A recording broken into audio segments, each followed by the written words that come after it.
Good morning and good afternoon, everyone. Thank you very much for joining us today for this webinar, Connections Matter, Crew Wellbeing Through Connectivity and Content.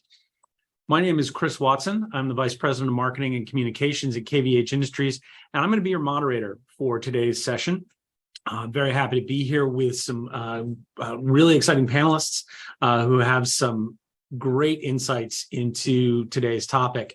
The first of them is Jamie Ayers. He's a colleague of mine. He's the Global Content Manager here at KVH. Jamie, why don't you introduce yourself? Thanks, Chris. First of all, I just want to say I'm really grateful for the opportunity to take part in this panel discussion on what's really such an important issue. My background is in the provision of content and entertainment services intended specifically for crew, which I've been doing since I think around 2001, so over 20 years now. During that time, I've been involved in kind of both product development and generally trying to kind of promote and raise awareness of these kinds of services across the maritime sector. Well, welcome. We're also joined by Stephen Jones. He's a professional mariner himself and founder of the Seafarers Happiness Index. Good to see you, Stephen. Yeah, hi, good to see you all, and thank you for inviting me. I'm a former seafarer myself, and then I moved ashore, and I've worked across the industry, various points, but always trying to look to kind of performance optimization and ultimately crew welfare through that. Founder of the Seafarers Happiness Index, which working alongside the Mission to Seafarers has been a really kind of important tool, we hope, to get the voice of seafarers engaged in the debate to better understand their needs and wants. So thank you. Excellent. Well, I'm glad you're here. Offering a different perspective, thinking about the younger seafarers who are entering the industry.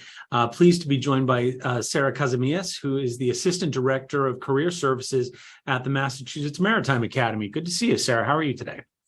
Great, thank you, Chris, and good morning, good afternoon, good evening, wherever you are. My name is Sarah, and I am the Cadet Shipping Coordinator and the Assistant Director of Career Services at the Massachusetts Maritime Academy. We're a four-year university, college university, located about an hour south of Boston, Massachusetts. Our students, we have about 1,300 undergrad students, Generation Z. About 600 of those go into a life at sea as a deck officer or an engine officer on any size ship in any place of the world. So I'm really a conduit between Generation Z seafarers and connecting them with employers around the world. I'm also a seafarer myself, and I serve as a deck officer with Military Sailor Command. So I have a lot of personal connection with the industry, but I also help students bridge the gap and enter that industry. Fantastic. That's going to be a great perspective for today. And lastly, we have Stephanie McClay. She is the Senior Human Factors Consultant at Lloyd's Registry, and she is also the chair of the IMarEST Special Interest Group for Seafarer Mental Health and Wellbeing. So Stephanie, it's great to have you with us today. Thanks, Chris, and it's great to be here. Hopefully I'll be able to give a bit of an overview on some of the things that we discussed today and bring things together a little. My background is as an organizational psychologist. So I started out about 12 or 13 years ago, looking at vocational rehabilitation. So actually working with people who were out of work following illness and injury. So a lot of my interest in mental health and well-being came from that. Mm-hmm. And then it's been brought through a lot of the roles that I've had in human factors along the way. I've been working for Lloyd's Register now for just over 5 years, so in maritime for that time. And although I don't have a background as a direct seafarer, we spend a lot of time sort of communicating with seafarers, sailing on ships for projects, and also having a lot of discussions with our clients about what the state of affairs is at the moment and how we can support them in various ways, whether it's in sort of habitability, ships design, right the way through to operational safety. So yeah, I'm really glad to be here today. Thank you. Great. Good to see you. We were hoping to be joined also by Eric Alkema from Forest Wave. He's their crewing manager.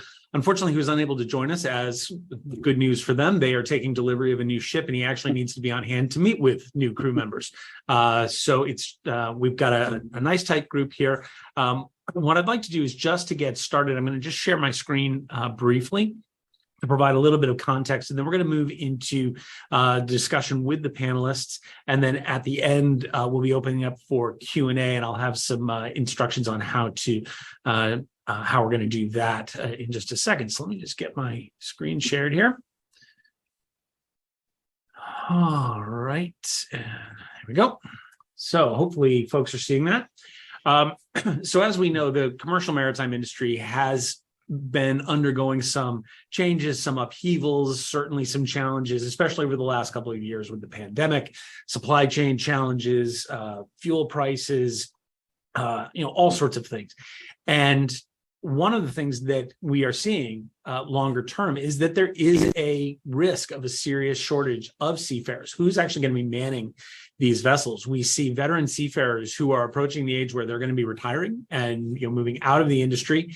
And there's also not a lot of awareness among younger people about careers at sea. Now, the Seafarers Happiness Index, which we'll talk about with Stephen in just a minute, does show that there are some challenges with regard to seafarer happiness and satisfaction. Some of that applies to things like shore leave and welfare services and access to those, but there's also challenges with communication. Now, it has improved over the last couple of years. There's been more of a focus on it, but it's still inconsistent. How do they get it? How much do they get? Do they have to pay for it? Is it just email? Are they able to make phone calls? Are they able to get on social media? Do they have content and opportunities to be socially engaged on board ship? So these are all things that people are thinking about. And then as we look at Gen Z, this is a digital generation. These are young potential seafarers who have grown up being constantly connected. Their smartphones are always in their hands. They are used to social media. They are used to online sharing. They're used to streaming video. They're used to all of that stuff. And they give that up to go to sea. That's going to be a problem, especially when in one survey, 90%, 91% actually of Gen Zers said technology and the access to it is a factor in choosing where they want to work. So from our perspective, that the connections that can be built through connectivity, through content, through social engagement, all of those matter, because that's going to be what is going to keep people in the industry, that's going to help seafarers stay healthy from a mental health perspective, social, psychological, et cetera. And we're going to be looking at a lot of different things in our conversation today about what fleets, ship owners, ship management firms need to be thinking about in order to ensure that they are meeting those particular needs. So we're going to be looking at new seafarer recruitment, the development of technology, what options are out there, are there initiatives that are underway, what is the research telling us, as well as sort of ongoing crew management. Now, as I mentioned, we are going to be taking questions, and we look forward to, I look forward to bringing those questions to our panelists towards the end of the session. If you would like to ask a question, you can simply go to slido.com and use the code #crew. So that's Slido, SLIDO.com, and then #crew. And you can go ahead and ask your questions there, and then we'll take a look at them at the end of the session. All right. So with that in mind, let's dive right in. Stephen, I want to start with you and to take a look at your work with the Seafarers Happiness that you have been conducting in years now. Can you tell us about what your study concerned with regard to crew? Are there areas where and optimistic? Thanks, Chris. The Seafarers Happiness Index. So as I said, working with the mission seafarers, basically to create a mechanism that allows us to listen to the concerns of those at sea. We basically ask 10 standard questions across the kind of what we see as the foundation of what any seafarer would reasonably expect to be interested in. So issues such as connectivity, food on board, health and fitness, wages, workload, interactions on board. We run the gamut across what we want to capture the experience of seafarers. So those 10 questions, every quarter we produce an industry report. The most recent data, which was the end of Q1 2023, unfortunately, we'd kind of seen a little bit of a drop again across the data that we had. All 9 of the areas that we asked dropped. The one exception was connectivity. So it's probably fortuitous that we're here today to be able to discuss just that.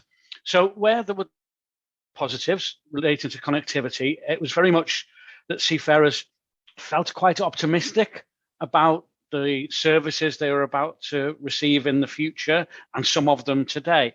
Obviously, changes to the Maritime Labour Convention very much coming to the fore, pushing the issue of connectivity and its importance. And so that, I think, is really giving cause for hope for seafarers. One of the other kind of key issues in all of this, and obviously COVID brought a real crisis to the industry, but I've been reliably informed by people who speak Chinese, and I don't, that the Chinese characters for crisis are both a danger but also an opportunity. And I think what we've seen come out of that crisis is a focus by shipping companies on connectivity. So we're now seeing that kind of acceptance, investment, willingness to engage and move forward. So that's really where the latest happiness index is at. For those who like numbers, we're currently sitting at 7.1 out of 10, which is down from 7.69 in the previous iteration. So yep, that's where we are. We're, connectivity good, the rest not so hot at the moment. Okay, well, great. Thank you for those insights. Sarah, you're working with cadets at the Mass Maritime Academy. As you're working and talking with those cadets, what are some concerns that they have about a life at sea, and what should shipping companies be thinking about to ensure their well-being, as well as the appeal of going to work for shipping companies? Right. Thanks, Chris. Yeah, great question. So in my role, I really do wear two hats. I am, like I said, the conduit between recruiters on campus and current enrolled students that are going to sea. Again, about 600 of them. And in my role, I work with each student individually, really through their 4-year tenure here on multiple capacities. One through sort of a seagoing internship that's required for embedded in our curriculum, as well as for full-time hire. And throughout, I've been here for 5 years in this capacity. And so I work closely, like I said, with recruiters, and with actually just our recent grads that graduated this past weekend. And so I'm actually just going to refer, I have another monitor here, so if my eyes wander, it's just because I sent out a poll to the graduating seniors on a little bit of what they look for upon graduation and going into sort of a full-time seafaring industry. And I know a lot of this because, again, I'm kind of a counselor here on sort of what is available to students and career paths and internships and all of that. So I get that a lot verbally, but I wanted to put it kind of in a poll context. So when I did send this out, I got kind of a rating on what are sort of the top tier sort of topics that soon to be grads look for when they are going into the industry.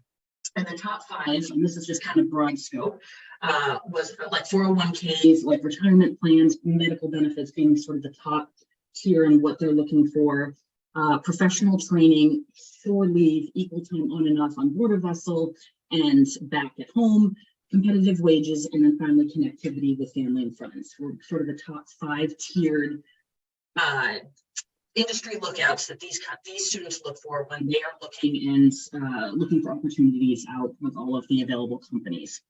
Our second tier was sort of availability for promotions, starting off as an officer on board, socialization and entertainment on board, ability to communicate with HR, the food served on board, and then mental health resources and DEI, the diversity, equity, and inclusion.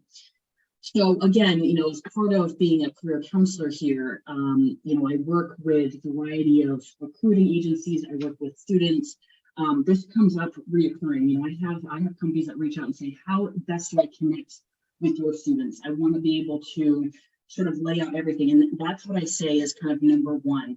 Students really need, or soon to be grads going out, or soon to be seafarers, generations be going out into the industry. Really need all the details about what the company has to offer. Communication, number one, starts there. I often speak that HR should come in and present to students, whether that's virtually or in person, about these topics. These Generation Z doesn't really have, they don't leave any stones left unturned when it comes to all of the information that they want and sort of what life looks like at sea with that company. A lot of our students here don't necessarily know what it's like, that the life is like. Some of them come from like a fishing background, their family was in fishing or maybe tourism. around this area, but a lot of them don't have any background at being at sea. So they want a lot of that communicated to them. They want that connectivity via communication early on with HR, and maybe even some of your seafarers. We connect a lot with our alumni that are out in the industry and get to know kind of what daily life is like on board and what kind of access they have to communication, because they are looking for that. They're looking at that on even a daily level on board, and not so much like connectivity through like just port stays or when you get an internet cafe internationally. But they look for that. They look for that sort of connection. They want to be validated. They want the reassurance, and they want the big picture of what life is like on board early on. Great. That's really interesting to hear. I love the fact that your recent graduates are already looking ahead towards retirement and their 401ks. So very forward thinking of them. Stephanie, you have touched on a lot of different things that you do, and you've been an active champion for seafarer well-being and mental health. What changes would you like to actually see at the industry level right now when it comes to mental health, crew well-being, welfare, et cetera? Well, I think actually I just want to start by picking up on what Sarah's just said about the expectations of our cadets. And very much, I think our industry could invest a lot more in developing our psychological contract, so that when we are bringing people into the industry and we are developing them, we are giving them a clear indication of what they're signing up for, because the dropout rate, particularly for cadets, is around when they've had their first experience at sea. They come back and a lot of them say, it's not really for me. So I think our industry can learn a lot from the feedback that we early on to then develop a lot more of the improvements across the industry for people who are more experienced. We know over the last 3 years, we've seen a reduction in crew for many reasons. Some of them during the pandemic were not able to get new contracts. They got used to doing alternative work on shore, and it changed their minds about what they've been doing. But also our industry doesn't work that well at giving a good impression of what it's like for people who don't have the inside scoop, if you like, into someone who's already been to sea. So I think, Sarah, you will have seen it as well, that there is a lot of power in cadets at different levels when they come back and chat to each other about their experience. So I think as well, the industry needs to hear that and try to pinpoint where we have some of those challenges and concerns coming back, particularly from certain groups or certain areas of the world, and see what they can do to address those.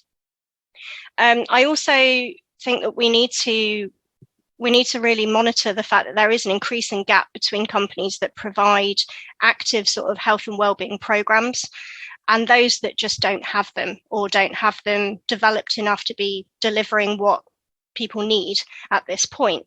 So this gap is really only going to continue to grow unless the industry takes action to understand and address the barriers that there are at the moment to implementing these successfully and more widely, and having them as some sort of industry standard.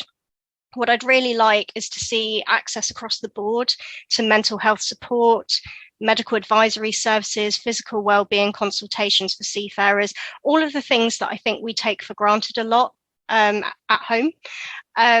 Because just because they've gone to sea doesn't mean that they don't need those things. And we need to look at how they can be successfully accessed, really.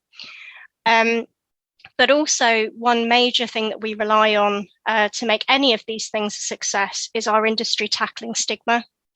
And really that stigma can be a massive barrier to people speaking out or seeking the support that is even available. So if we don't tackle some of that within our industry, that then whatever great gold standard, kind of support and initiatives we put out there for health and wellbeing, we're still not going to get what we need for the seafarers.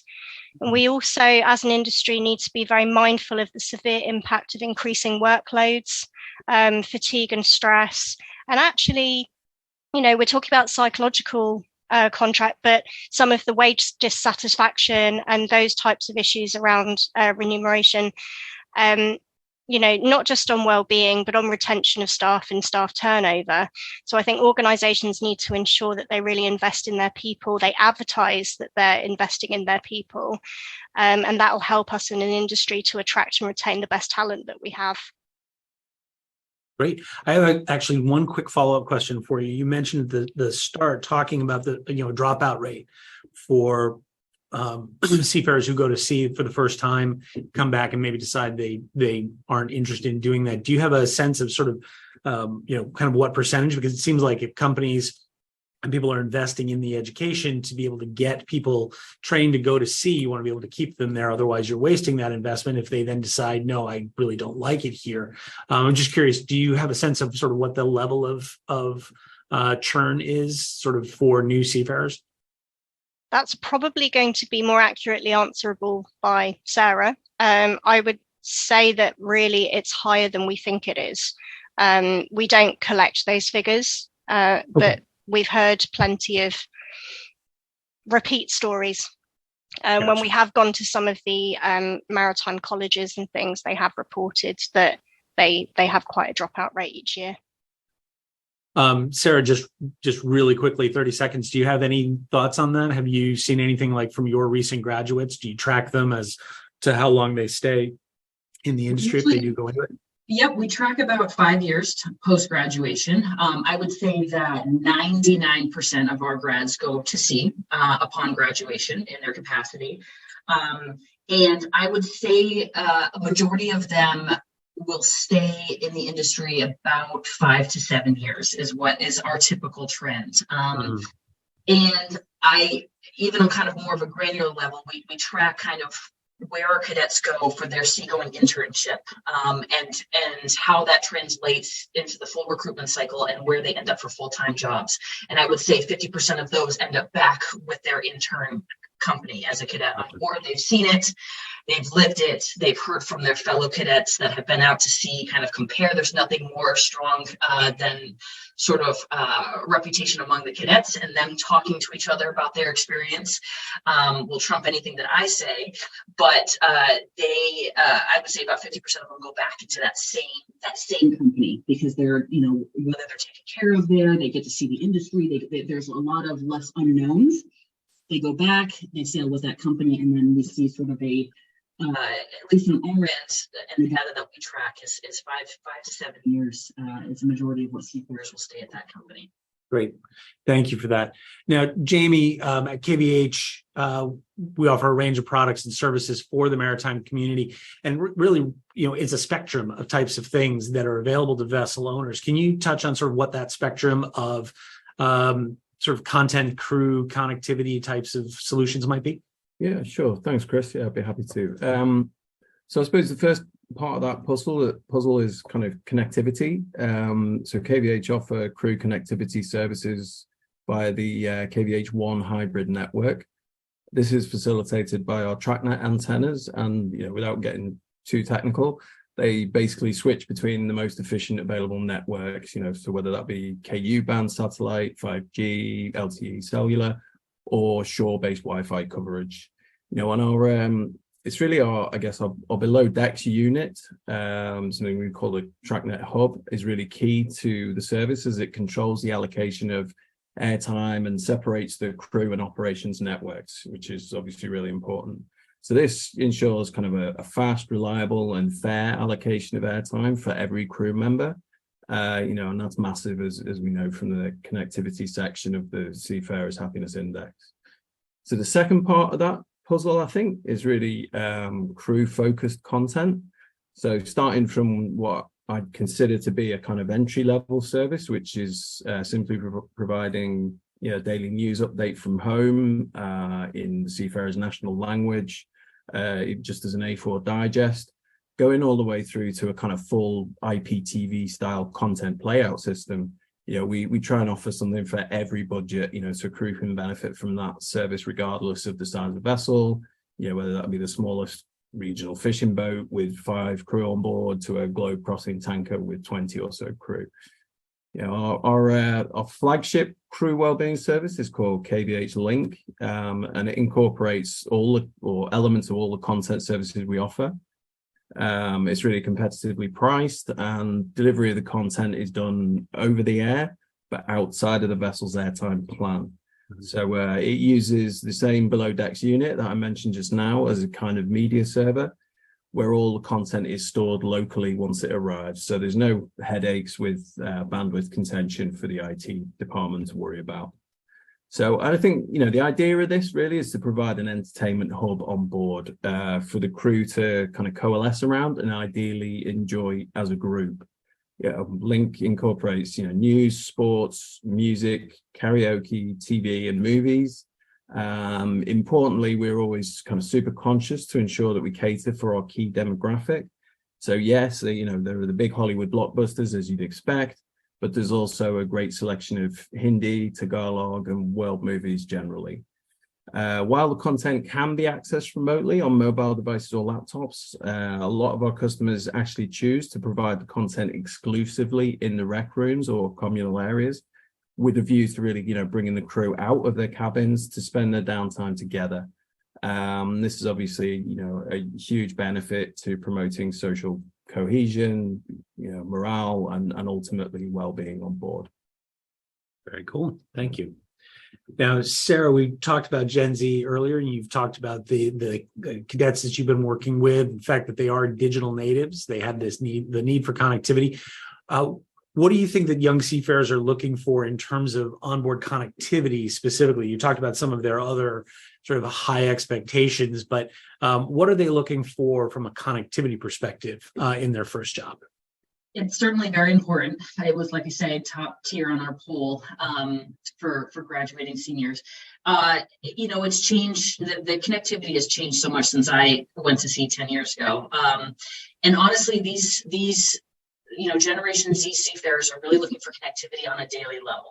When I was on board, we were lucky to have, when we pulled into port every couple of weeks, you'd be able to sort of connect that way. But this generation is not really looking for like, hey, I'm packing my bags, mom and dad, see you later. I don't know where I'm going or where I'm going to be.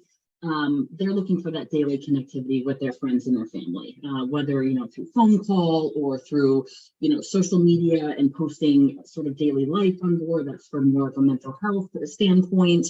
I would even say on a more granular level than that, they really like the video chatting aspect, if that's available through like FaceTime. I actually had a recent alum who's just came in a couple days ago and who's is starting a life, right? He's recently engaged, thinking about starting a family, and he said that his company just sort of connected more with connectivity on board and was able to onboard that, and now he can chat with his family daily. And he said that sort of morale boost made all the difference. He wants to stay longer. He thinks he can balance, life at home and, the seagoing aspect with having that availability to connect daily, not necessarily waiting for, again, internet connection in port or using maybe like, the master's satellite phone when something comes up.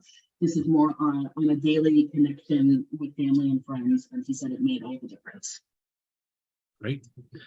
Great that they're able to do that, and be able to have that day to day. I mean, we all take it for granted when we're on shore because we've got ubiquitous Wi-Fi, or you're in your office and you've got high-speed internet. And I think there's one thing that we need to think about is that commercial vessels they're nodes on a corporate network. These are corporate offices, and while yes, the lifestyle is a little different, people still have those kinds of expectations. So it's great to hear that that cadet or that alum that you talked about is able to do that, because I'm sure that's very important and very meaningful to them.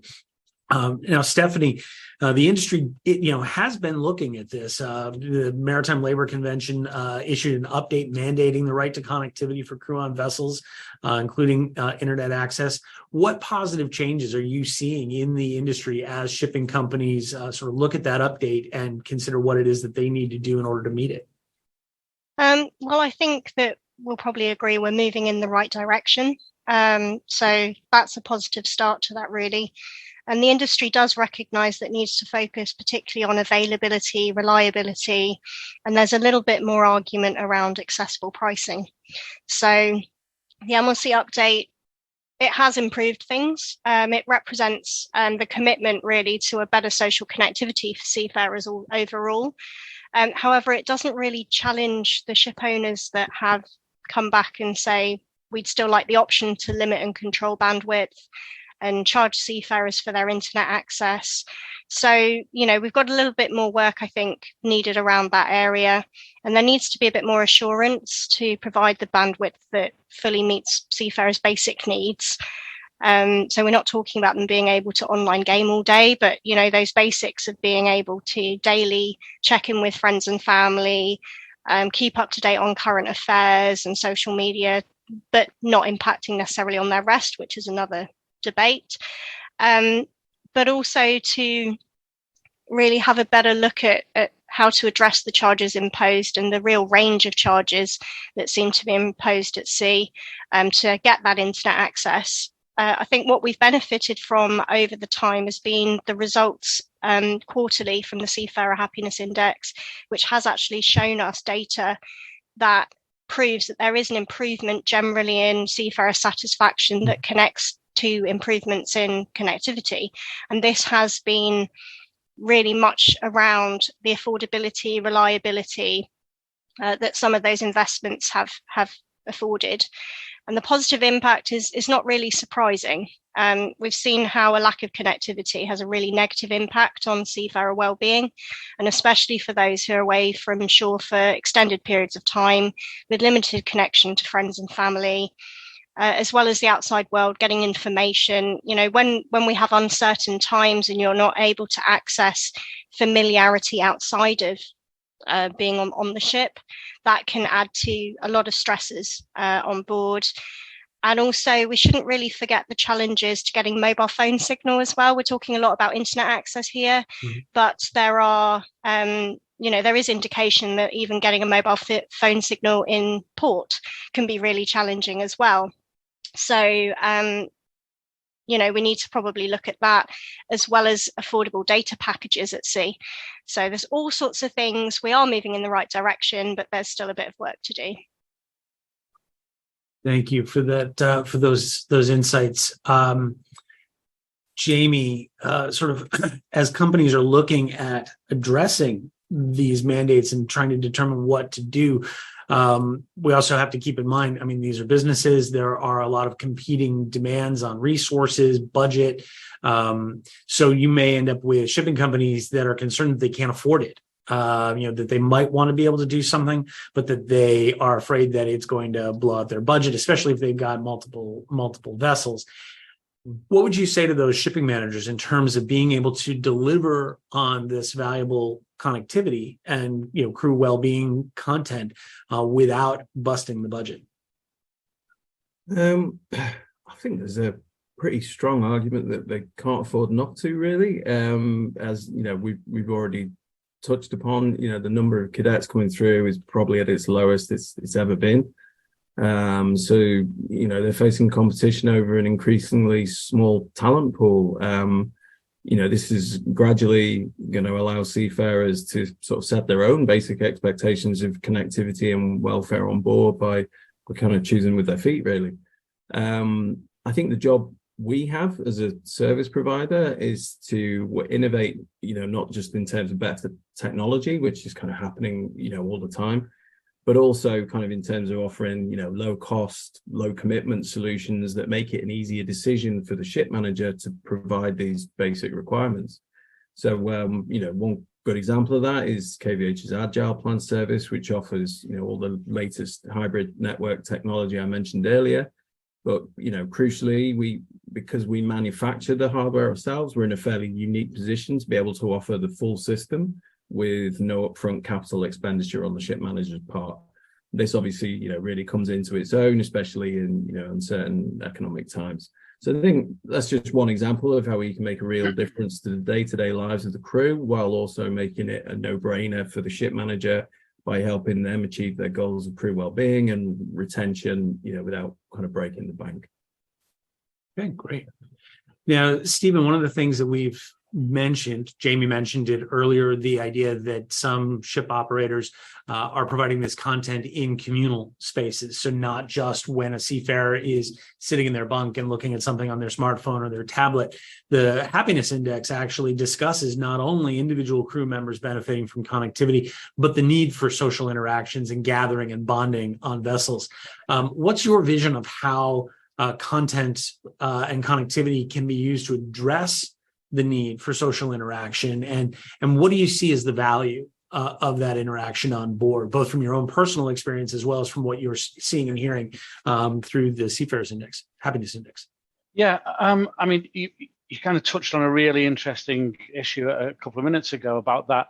You know, the ship is a node of the corporate kind of behemoth, and you know, it's a place that's doing commercial work. But the minute we forget that it's a seafarer's home, I think that does, you know, bring in problems if we forget that.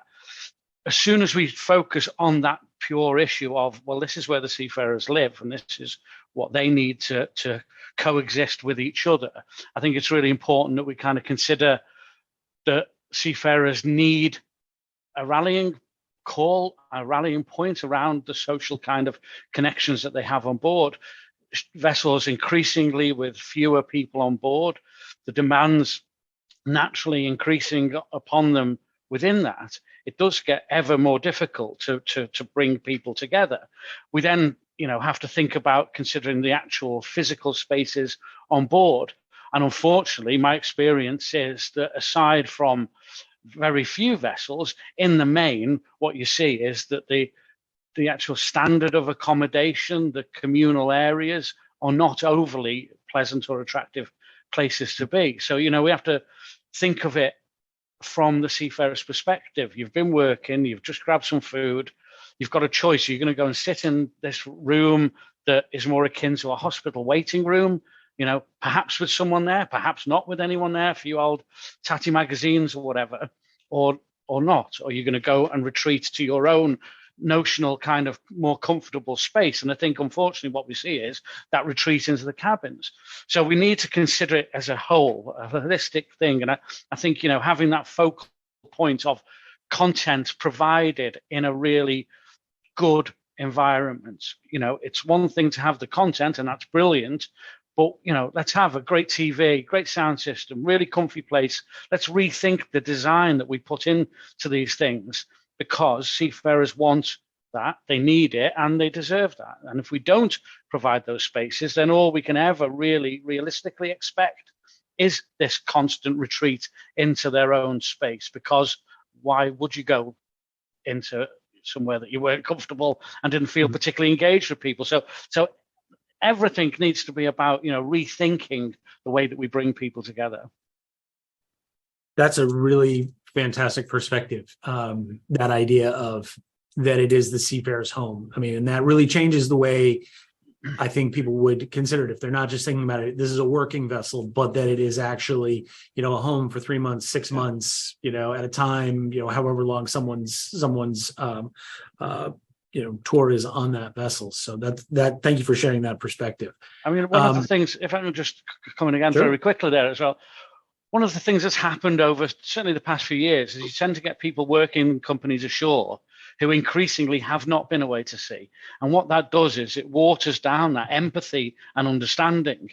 You know, they've got accounts to balance, they've got budgets to deal with, they've got all their pressures that they're facing. And if they cannot naturally and kind of intrinsically understand those drivers of seafarers, then it's very hard for them to make the right decision. So again, it's so important, and this is why, you know, I desperately hope that the Seafarers Happiness Index does provide that insight, is understanding what humans want at sea, and you know. Okay. Now, before I move into the last set of questions for our panelists, I do want to remind everyone who is on the webinar, please feel free to submit your questions. You can go to slido.com, that's SLIDO.com, and use hashtag crew. We've already had a number of questions coming in that I'm looking forward to getting to, but please feel free to submit your questions. So kind of wrapping up this portion of the discussion, Sarah, obviously you can't retain crew if you don't recruit them first. You have talked about the need for more communication about what these opportunities offer to seafarers. What are other points that you think need to be covered in a recruitment process that show that crew welfare is important, is an important part of the culture at this maritime organization? Yes, great question again, Chris. So part of that poll that I took with the graduating seniors also included sort of a remarks section. And so I'm going to again refer to my notes on my second screen here. But a couple of the main topics that came up around this topic. Surprisingly enough, young seafarers are looking, they want a picture of what 10 years is going to look like out for them when they join a vessel or a company. A lot of the remarks actually suggested that they don't want to feel like they're imprisoned. And this is a direct quote from these remarks. They want to feel like that connectivity is still there, and that they don't lose a lot of sort of the connectivity that we have shoreside that we can do on a daily, basis. They want that lifestyle still at sea. Again, they don't want to feel imprisoned. They want to be exposed to multiple crews and ships. They want to be exposed and communicate well with, HR on a daily basis if they need to, or they communicate with their crew on board, however that can play out. So, connectivity is really number one for what a lot of these seafarers are looking for a picture of 10 years, what 10 years is going to bring them within that company. They don't want to feel like they're necessarily like a number within that company or a number to fulfill the COI requirements and the crewing on board. I do have a recent story as well from a cadet that was on board and had access to connectivity and was able to find out about a family emergency in real time. And the way that the company handled it, both on the HR side and the crewing side, and connecting with that student and getting that person off in real time to sort of get to that emergency, and then onboard that cadet again after the emergency was done, really built out a motivation for that cadet to then join the company full time in the long run, and how they handled that, and how they connected with that student, how that student was able to connect with their family during that emergency. It made all of the difference, and it became a full recruitment cycle for that company, and a dedication from that cadet moving forward to work with them full time upon graduation. Great. Jamie, how does a shipping company get started when it comes to connectivity and content, if they want to be able to focus on that for their crew? What should they be thinking about? How should they start the process or considering the options that are available to them? Yeah, I mean, in terms of connectivity, it's very much a kind of consultative process, I think, so it's kind of horses for courses in many cases. So if it's a smaller company who might not necessarily have, a large IT department to put the policies in place themselves, then, a service provider like ourselves would be really happy to kind of make recommendations to them, which will, help give the crew the best possible online experience. Obviously the bigger companies, will perhaps already have policies, worked out that they know work, and it's about kind of making, translating that onto the vessel and, ensuring it all works well. But yeah, it's very much consultative. I mean, in terms of, on the content side, obviously I'm probably somewhat biased, but I'd recommend looking at KVH's content services. But, in more general terms, something I've seen discussed in other similar forums to this, that I really like is the idea of kind of nominating a social cohesion or a well-being advocate on every ship in the fleet, make it part of somebody's job description. It could be rotating, but elevate it so it's, kind of serious position. Part of their remit could be to, entice the crew out of the cabins, which they could do by organizing rotating movie nights, for example, or where each crew member takes a turn to pick a film. They could set up a game or an activity like karaoke perhaps and introduce it to the rest of the crew. Something that kind of pertains to their culture, that they can kind of present almost. I think it's important to say, it shouldn't be about kind of patronizing seafarers or forcing anyone to do anything they don't want to do. But it's more about, kind of providing these, the kind of welcoming environment Stephen was talking about. So they hopefully choose to engage with these things themselves, I think,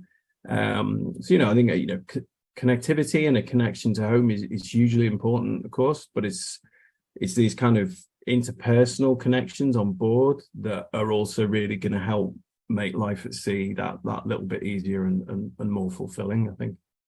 Okay. It seems to me that it's also technically connectivity has often been fallen under the purview of IT. So they might not necessarily be thinking in terms of HR. So the crewing managers need to have a good working relationship and a collaborative relationship with IT so that the needs of the crew are also being taken into account. And there's that feedback and partnership there. Yeah, I mean, that's a really good point. And I think, in my experience, companies deal with it very differently. We have, on the content side, which is kind of, the bit that I focus on, a lot of times will be, I'll be talking to the HR or the crewing department, but, sometimes that's, it's handed over kind of wholesale to the IT department because it involves there being, an element of hardware or whatever on board. So, it really just depends on who you're talking to. So it's great to sort of have, relationships at multiple levels in these companies. Cool. Stephanie, at an industry level, what are you interested in seeing going forward in terms of legislation, education, or other initiatives that are going to ensure that not only today's crew, but future crews are healthy and happy when they're at sea? I think we can all agree that seafarer mental health is as equally important as physical health. And there's, been a lot on physical health over the years, and there's upcoming sort of focus on mental health. So, I think the industry needs to continue to provide a lot of education and support, but particularly actually ensure sort of stress and fatigue management are good on board and well understood, and that workload is managed well. For those working at sea, and ensure that really they can continue to work safely, because we're seeing a lot of discussions around people's stress, workload, fatigue, and what that could impact on in terms of safe working.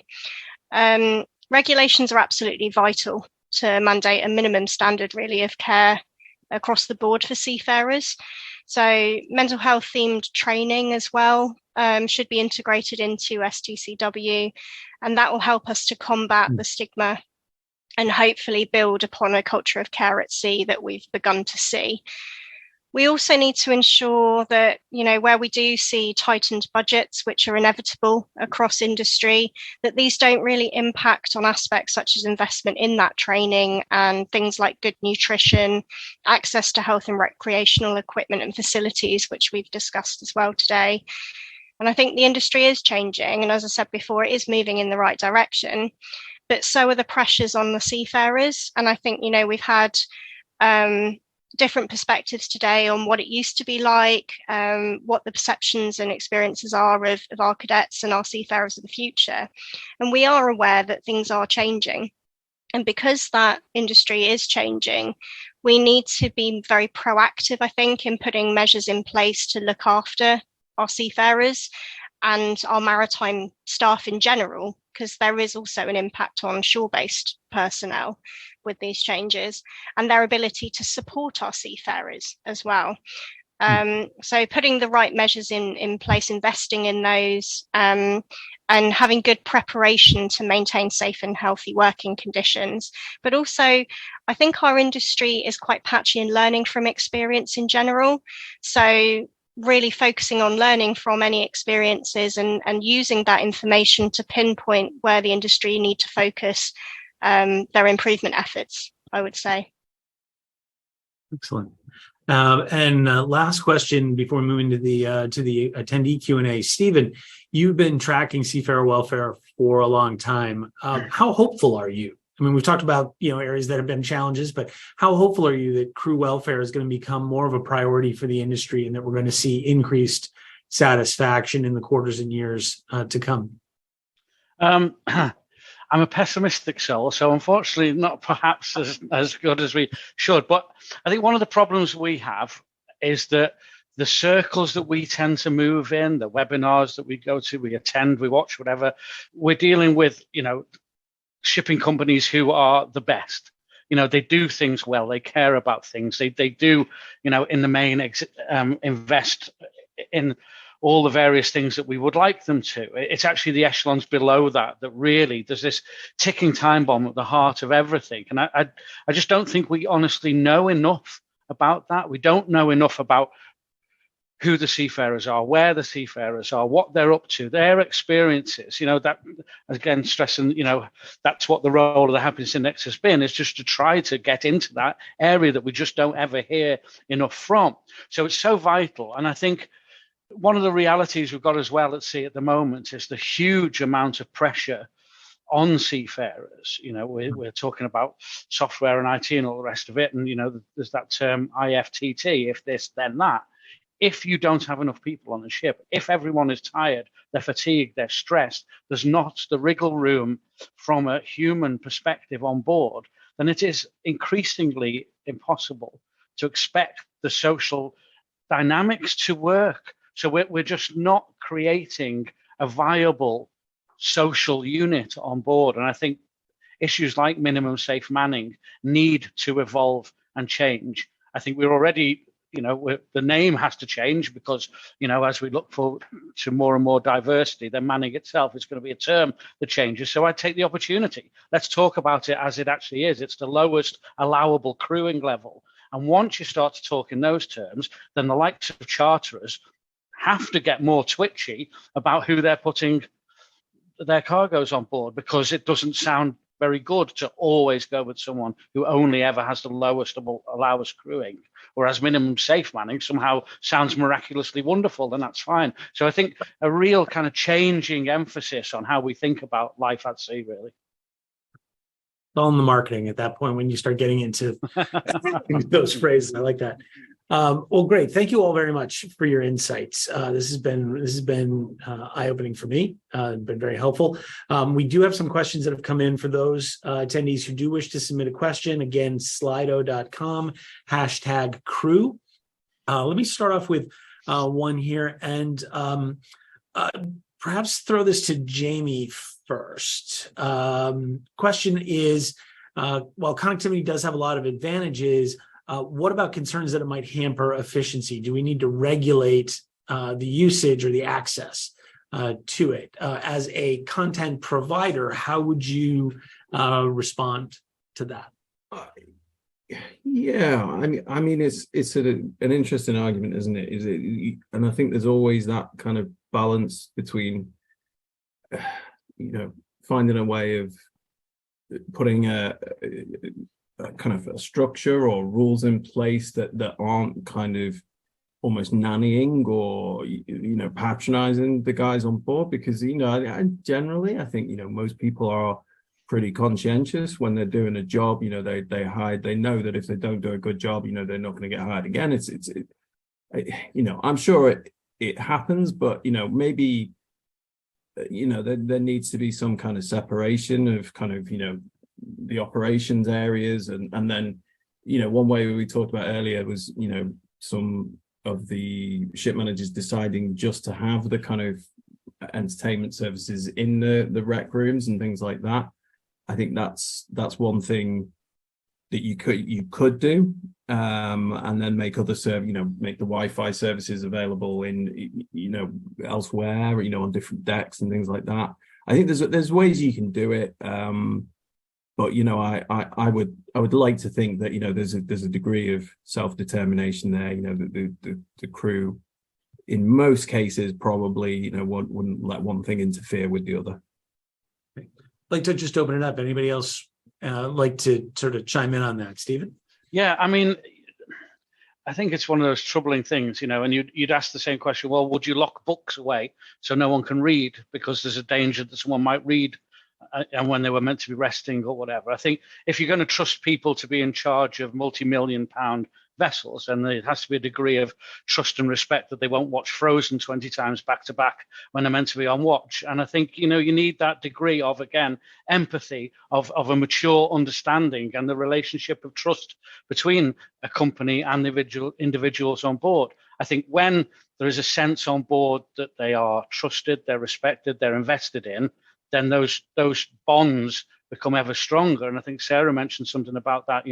When you look after people, they tend to look after you back. And I think that's the lesson here. I was just going to jump in there, Chris, and just say, I mean, I guess, one thing since COVID is that there's a lot more, a lot bigger preponderance of people working from home now. So, in effect, you have the same thing in a home environment. How can you trust, and I think, what it comes down to is really, there are ways that you can kind of separate things, or you can encourage things in one area and not another. But, I think ultimately it comes down to kind of having that trust, really. Sarah, there were two questions that came in that were sort of interrelated. One was, should commercial maritime companies be starting off with internships to give potential young seafarers that experience up front, so they can experience what it is like to be at sea? And there actually was a question that came in about how someone could find and apply for that sort of internship. Do you have any insights on that? I 100% agree that it should start at the internship level. And from there, it just grows. A cadet will come back to me, tell me about the amazing experience, and then they pass that on to, other undergraduates here, who then take that word passed down, and it just grows, and it grows, and it grows. And every year we see the recruitment cycles, we analyze those of the companies we work with, and they just see a trend of upward employment through those channels. And so, yes, I do think starting at the cadet level and letting cadets see what it's like at sea, what the company has to offer, would be step one in the recruitment cycle. That then will grow. Companies can then go onto these maritime campuses in your area, and then promote again, and go through the whole life cycle of what it's like on board, and touch base on connectivity and what they have available. And they will see benefits on the back end of that for full-time hire. It's across the board. Great. Another attendee asked Stephanie that, or noted that you said that some companies are meeting these crew well-being needs, and what are some of those positive practices, and how do we get more people on board with promoting and implementing these? That's a really great question. We're seeing a lot of sort of social inclusion activities. So I think it was mentioned about sort of getting people together for different social activities like crew meals, celebrating people's birthdays, having that diversity inclusion bit where you think about relevant festivals or national culture, special days that get recognised. I think a main thing, as well as having services or access to services like employee assistance, telehealth, those sort of things, we really shouldn't forget the power behind recognition and value that people feel.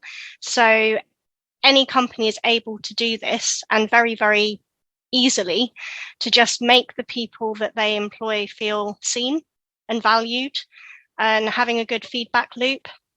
So, where there are challenges, whether those are safety observations, wellbeing challenges, things that maybe interpersonal issues on board, having some sort of mechanisms that work to not only capture that data, but do something with it. I think it was mentioned earlier in this discussion about having specific people that you can go to.